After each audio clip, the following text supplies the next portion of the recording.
उज्जैन येथील महाकाल राजाची 10 रहस्ये. उज्जैनचे महाकालेश्वर मंदिर जे सर्व 12 ज्योतिर्लिंगांपैकी तिसरे अतिशय खास ज्योतिर्लिंग आहे. महाकालला उज्जैनचा राजा असेही म्हणतात. कोणतेही शुभ कार्य करण्यापूर्वी महाकालचा आशीर्वाद घेणे अत्यंत आवश्यक आहे, अशी धार्मिक धारणा आहे. शिप्रा नदीच्या काठावर वसलेले उज्जैन हे मंदिर शहर म्हणूनही ओळखले जाते. पहिलं रहस्य, 12 ज्योतिर्लिंगांपैकी उज्जैनचे महाकाल मंदिर हे एकमेव ज्योतिर्लिंग आहे जे दक्षिणाभिमुख आहे. भगवान यमराज दक्षिण दिशेला आहेत, ज्याला कालचा स्वामी देखील म्हणतात. म्हणून या ज्योतिर्लिंगाला महाकाल मंदिर असे म्हणतात.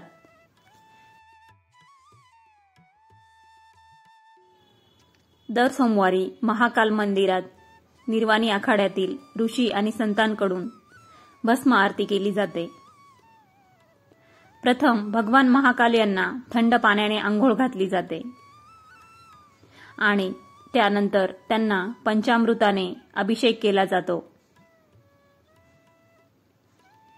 राख तयार करण्यासाठी पिंपळाची पाने, शेणाची पोळी, मनुका आणि पलाश यांची पाने जाळून महाकालची आरती केली जाते.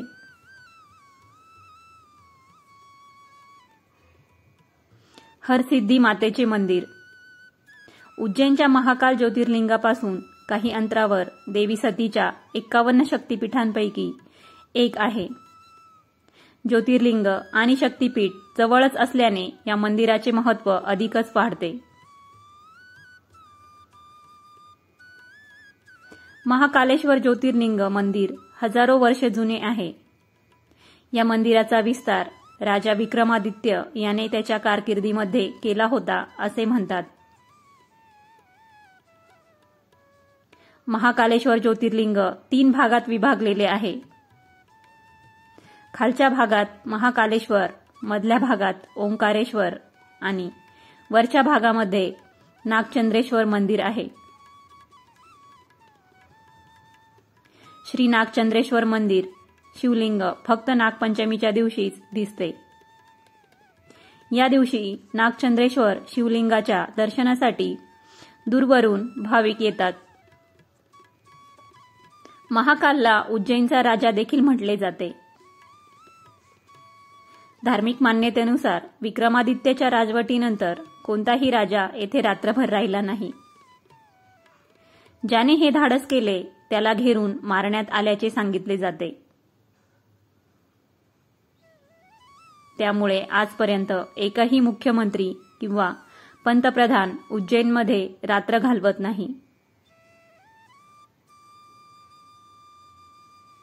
आकाशे तारकेलिंगम पटले हटकेश्वरम मृत्युलोके च महाकाल त्रयलिंग नमोस्तुते. शिवाच्या या मंत्रानुसार आकाशात 3च जग आहेत: आकाश, अधोलोक आणि मृत्यू. तारकालिंग हा आकाशलोकाचा स्वामी, अधोलोकाचा हातकेश्वर आणि महाकाल हा मृत्यूलोकाचा स्वामी आहे असे म्हटले जाते.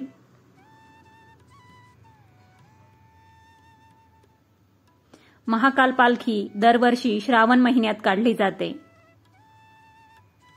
असे म्हटले जाते की या दिवशी भगवान महाकाल उज्जैनला भेट देण्यासाठी पालखीत बसून शहराच्या सहलीला निघतात. महाकाल पालखी शिप्रा नदीच्या काठी प्रवासाला सुरुवात करून उज्जैनचे दर्शन घेतल्यानंतर मंदिरात परततात.